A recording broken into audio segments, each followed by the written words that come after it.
Hey everyone, this is Tim from Your Six Tech. Today in this video, I'm going to show you how to record your voice on your iPhone. And this is easy, just leaving little messages for yourself to remember things.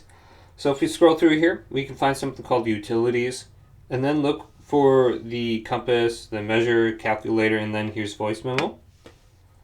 Now we can enable the location if we want, and we can see exactly where we're recording from. So I have mine off, so it just says New Recording.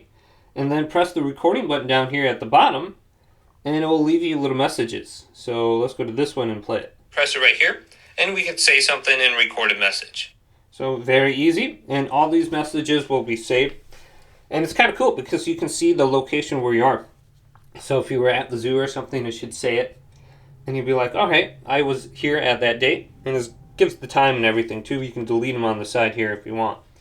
You can go back. And this is what it looks like. But hopefully this video did indeed help you out. If it did, leave it a big thumbs up. And subscribe to my channel down below for more tech videos coming up next on Your Six Tech.